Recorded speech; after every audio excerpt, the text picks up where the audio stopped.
Hello guys, welcome back to my channel.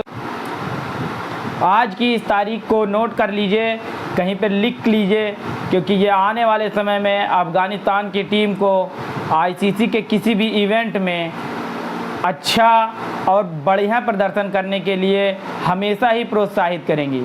जिस तरह से आज अफ़गानिस्तान ने ऑस्ट्रेलिया को आईसीसी के इवेंट में हराया है, उस हिसाब से देखा जाए तो ऑस्ट्रेलिया की टक्कर की टीम ही नहीं है अफ़गानिस्तान। लेकिन फिर भी ऑस्ट्रेलिया को पिछले कुछ आईसीसी के इवेंट में पिछले कुछ चक्कर से ऑस्ट्रेलिया को एक टफ टाइम दे रही है।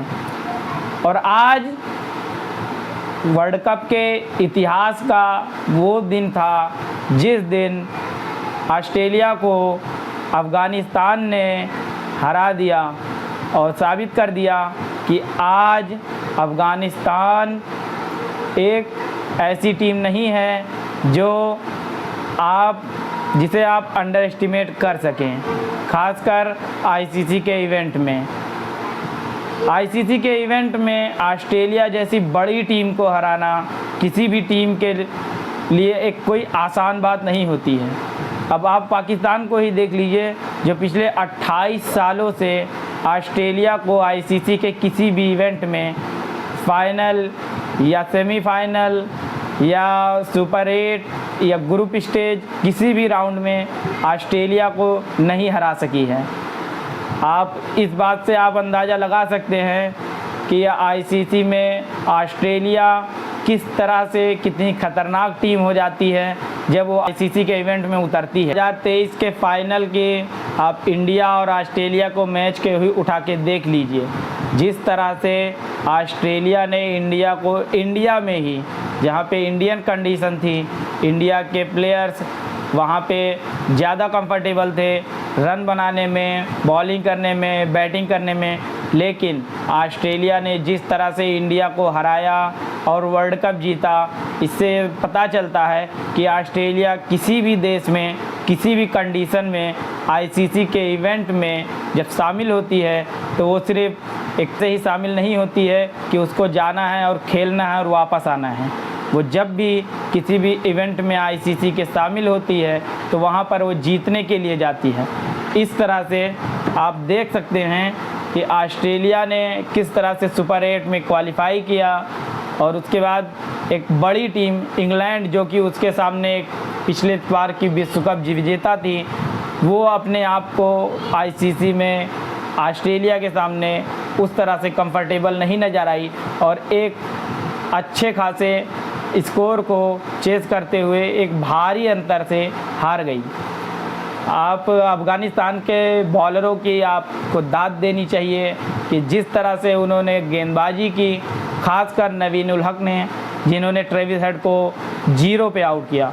ट्रेविस हेड एकमात्र ऐसे खिलाड़ी थे जिन्होंने, अगर वो चल जाते तो ये मैच एक तरफा हो सकता था, लेकिन नवीन उल हक की वो गेंद जो बहुत ही अच्छी लाइन और लेंथ पर गेंद गिरी थी, वहाँ से ट्रेविस हेड को पिक करना आसान नहीं था और उन्होंने पिक किया।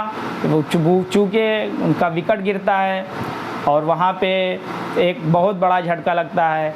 वहीं पे ही ऑस्ट्रेलिया को ये समझ में आ गया था कि इस विकेट पे बल्लेबाजी इतनी आसान नहीं है, क्योंकि ट्रेविस हेड उनका एकमात्र एक ऐसा खिलाड़ी था जो इस गेम को 6-7 ओवरों में ही ऑस्ट्रेलिया के पक्ष में ला सकता था।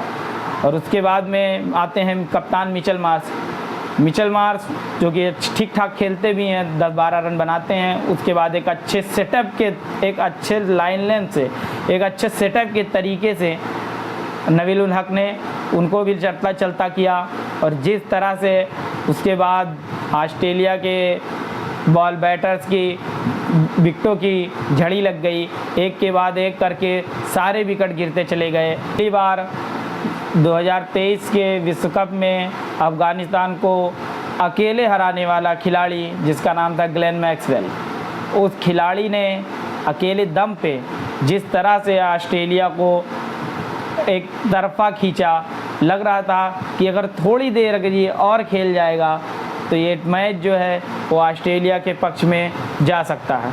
और उसके बाद आते हैं गुलबदीन नईब, उन्होंने उन 4 प्लेयर को आउट किया जिन्होंने ऑस्ट्रेलिया को जीतने में बहुत भूमिका निभा सकते थे।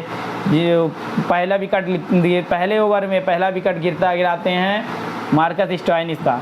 मार्कस स्टोइनिस जो पिछले आईपीएल में, जो इंडिया में आईपीएल हो रहा था, उस आईपीएल में एक अच्छे परफॉर्मर के रूप में आए थे, जिन्होंने एक अच्छा एक अच्छी लय के साथ इस वर्ल्ड कप में एंट्री की थी। उनका विकेट गिराते हैं, वो 16 गेंदों पे 11 रन बना के आउट होते हैं। तो अगला ओवर लेके आते हैं, उस ओवर में टिम डेविड को आउट करते हैं। अब टिम डेविड को तो आप जानते हैं कि वो किस तरह के खिलाड़ी हैं। अगर वो चल जाते, कुछ देर अगर वो खेल जाते, तो 2-4 ओवरों में ही अफ़गानिस्तान के हाथों से ये मैच छीनकर ऑस्ट्रेलिया के झोली में डाल सकते थे। लेकिन वो अच्छे से उनको सेटअप करके आउट करते हैं, एलबीडब्ल्यू करते हैं। उसके बाद अपने तीसरे ओवर में जिस तरह से उन्होंने ग्लेन मैक्सवेल को आउट किया, और उसके बाद वो जो नूर अहमद ने जो कैच पकड़ा, क्या लाजवाब कैच था वो। इस तरह के कैच पहले अफ़गानिस्तान से नहीं पकड़ पाती थी और उनसे ये कैच छूट जाते थे।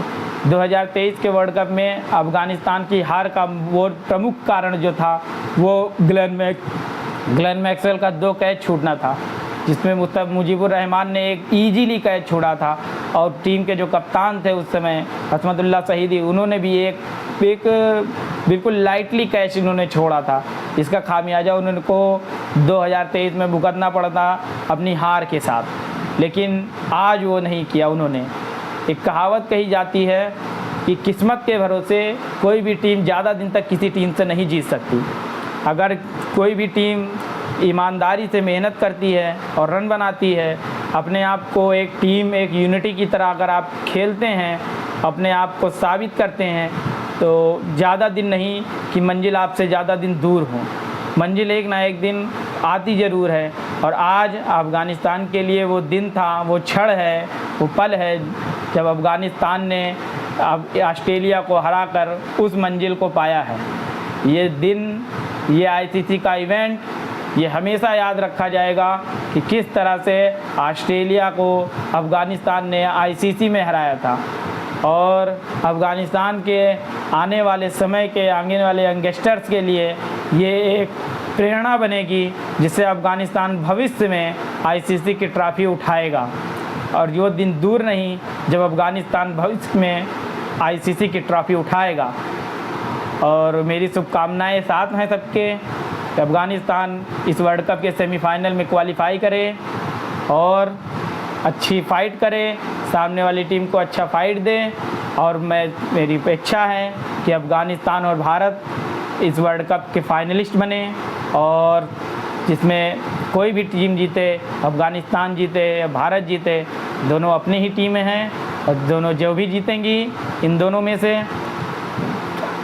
वर्ल्ड कप अपने देश में ही आएगा। ठीक है, धन्यवाद। वीडियो अच्छा लगे तो आप में लाइक कर सकते हैं, कमेंट कर सकते हैं, मैं वीडियो को टैग कर सकते हैं। धन्यवाद।